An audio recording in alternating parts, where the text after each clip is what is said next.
Disclaimer. What's the first thing you do after sex? Give her a nice kiss on the cheek, grab a towel for her and wipe her down, tell her I love her and then carefully put her back in her box. Continue with the autopsy whilst reminding myself that a moment of weakness does not make me a bad vet. Jesus, there were so many twists in that. It's the boilerplate response to this question that is asked every damn day. Fair enough, first time I have seen it. Guess I am one of the 10,000 today. Dear Diary.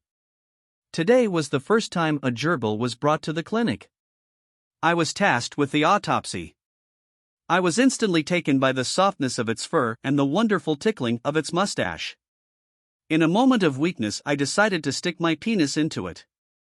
The autopsy was not conclusive. No autopsy needed. Cause of death was crushing. Son's pet hamster escaped his cage while new carpet was being installed.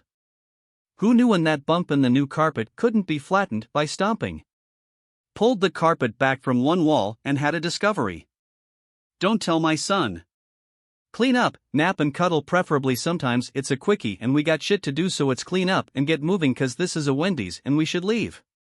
Clean up, pee, gotta prevent UTIs, then snuggle. The one time I was too tired to pee afterwards? Major UTI that I ended up passing out from, and the doctor said it was pretty bad. Never been too tired to pee again. Yeah, based on your follow-up comment it looks like you understand this now, but with postcoital urination the point is to flush bacteria out of the urinary tract that were basically rubbed in during sex. Technique is inherently not effective done before sex.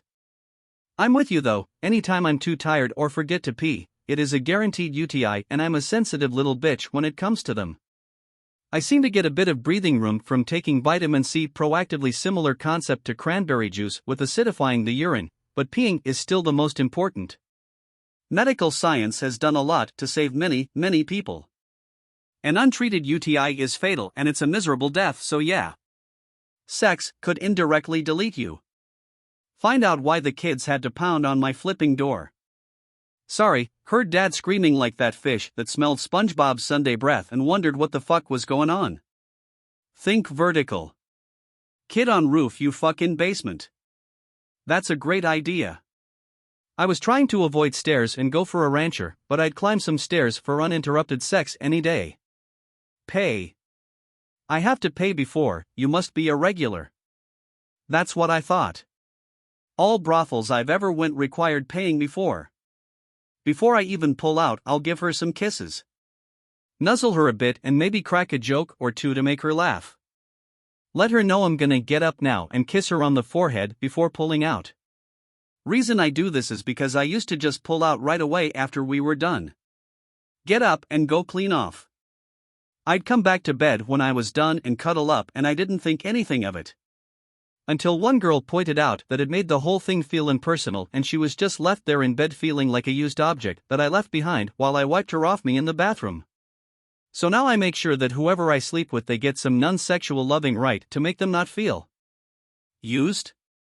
I guess. I'm not sure.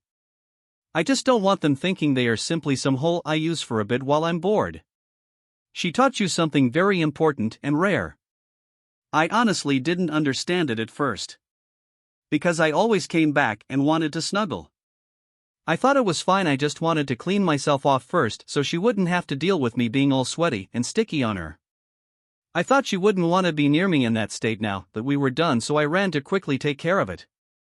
But there was definitely a tone change when I came back in the room that I didn't understand until she told me. I'm very glad she actually said something rather than just doing what my GFS beforehand did and say it was nothing until it passed. Because I definitely don't want my partners feeling like that. And he is doing a great job using his education to make the world a better place. Smoke an imaginary cigarette alongside my imaginary girlfriend. Brothers doing too much Benadryl. Clean the cum off her tits. A man of culture. You don't want the blow-up doll going back in the box covered in cum, friend. A true gentleman. Bold of you to assume that Redditors have had sex. Somebody must be buying all those realistic sex dolls you hear about. Wipe my dick at the curtains. Show your dominance. Smoke a cig and wonder if she tells the other goats in the pasture how small I am. If it's a really good orgasm, separate from my partner, isolate, and wait for the shudders to die out, and wait for my breathing to catch up. Then usually cuddle. Why separate? I love to hold my girl while she shakes, shudders, and takes her time to calm down. Wipe up the mess, change bed sheets, wipe the private areas of bodily fluids, go use the bathroom, pee, wash face, quick mouthwash, and then snuggle. Proceed to fall back asleep. Pop the body back in the cooler, then reassure myself that one mistake does not make me a bad vet. This is the high quality comment I came here for. You can also watch other videos by going to the channel. I will be pleased if you like them.